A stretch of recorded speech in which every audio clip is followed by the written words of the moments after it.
नमस्ते दोस्तों। आज हम लोग जानेंगे सूचना का अधिकार अधिनियम 2005 जो तत्काल में संपूर्ण भारत पर लागू है। ये सबसे पहले किस देश में आया, किस देश ने लागू किया, इसका महत्व क्या है, भारत में इसका क्या इतिहास रहा है,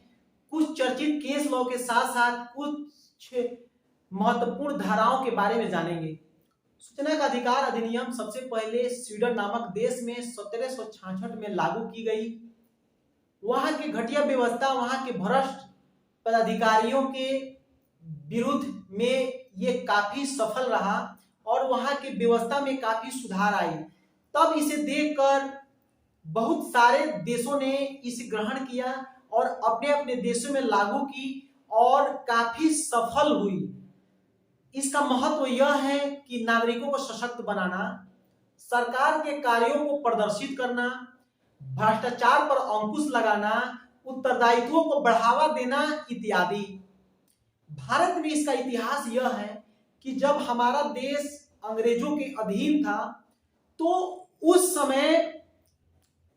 एक अधिनियम, भारतीय साक्ष्य अधिनियम 1872 को लाया गया, जिसमें धारा 75 और धारा 76 यह प्रावधान करता है कि अगर कोई पब्लिक डॉक्यूमेंट कोई पब्लिक ऑफिसर के पास है, कोई कार्यालय के पास है, कोई विभाग के पास है, तो उसका शुल्क भुगतान करके उस दस्तावेज को कोई भी व्यक्ति ले सकता है। इसके साथ में भारतीय संविधान के भाग 3 में अनुच्छेद 19 के खंड 1 के खंड ए में right to speech and expression की बात कही गई है। उसमें सूचना का अधिकार साफ साफ झलकता है। इसके साथ में चर्चित case law Maneka Gandhi versus Bharat संघ AIR 1978 SC 597, इस केस में 7 जजों की पीठ में से 2 जस्टिस PN भगवती और जस्टिस कृष्णा अय्यर के द्वारा सूचना का अधिकार को मौलिक अधिकार तक बता दिया गया। सूचना का अधिकार अधिनियम 2005 राष्ट्रपति के द्वारा 15 जनवरी 2005 को पारित की जाती है और 12 अक्टूबर 2005 को संपूर्ण भारत पर लागू हो जाता है। इसमें कुल 31 सेक्शन है और इसे 6 भागों में बांटा गया है। इसमें 2 अनुसूचियां भी है। धारा 6 का उपखंड 1 यह प्रावधान करता है कि अगर कोई पब्लिक अथॉरिटी के पास में कोई दस्तावेज है तो उसे लिखित रूप में या मौखिक रूप में किसी व्यक्ति शुल्क भुगतान करके उस दस्तावेज को ले सकता है और वो देने के लिए वो पदाधिकारी, वो विभाग, वो कार्यालय बाध्य है। धारा 6 के उपखंड 2 में यह प्रावधान दिया गया है कि किसी भी जन सूचना पदाधिकारी के व्यक्तिगत जानकारी को आप नहीं ले सकते हैं और ऑफिशियल सीक्रेट एक्ट 1923 में जो बात कही गई है उसकी जानकारी आप नहीं ले सकते हैं। धारा 6 के उपखंड 3 ये प्रावधान करता है कि अगर कोई पब्लिक अथॉरिटी से किसी जानकारी को कोई आवेदनकर्ता मांग रहा है और वो जानकारी उस पब्लिक अथॉरिटी के पास में या वो कार्यालय के पास में, उस विभाग के पास में नहीं है,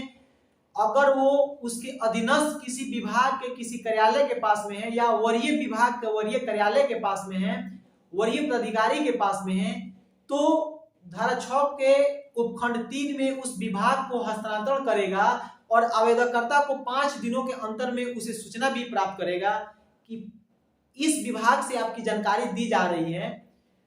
इसके साथ में धारा 7 के उपखंड 1 में यह प्रावधान किया गया है कि अगर कोई आवेदनकर्ता किसी जानकारी को कोई पब्लिक अथॉरिटी से, कोई विभाग से, कोई कार्यालय से ले रहा है तो 30 दिनों के अंदर में उसे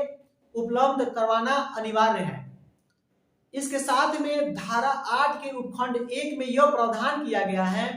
कि कौन कौन से ऐसे जानकारी हैं जो आप किसी लोक सूचना अधिकारी से, किसी विभाग से, किसी कार्यालय से आप नहीं ले सकते हैं। तो इसे धारा 24 के अनुसार अनुसूची 2 में बताया गया है, जिसके अंतर्गत intelligence bureau, CBI, NCB, CRPF, NCG CID या कोई ऐसा मामला जो न्यायालय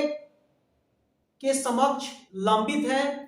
तो उस जानकारी को भी आप सूचना के अधिकार के द्वारा आप नहीं ले सकते हैं। इसके साथ में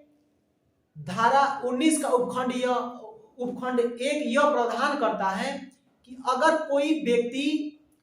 कोई लोक सूचना पदाधिकारी से जानकारी मांगी है और वो 30 दिनों के अंदर में उपलब्ध नहीं कराया है, तब यह सूचना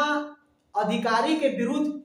आवेदनकर्ता को यह अधिकार प्राप्त है कि वो प्रथम अपील उसके वरीय विभाग, वरीय कार्यालय, वरीय पदाधिकारी को कर सकता है। धारा 19 का उपखंड 3 यह प्रावधान करता है कि अगर कोई प्रथम अपीलीय पदाधिकारी ने भी उस जानकारी को अवगत नहीं कराया है, जानकारी को प्राप्त नहीं कराया है, तो द्वितीय अपील अगर केंद्र से संबंधित है तो सूचना आयोग केंद्र को, और राज्य से संबंधित है तो सूचना आयोग राज्य को अपील कर सकता है।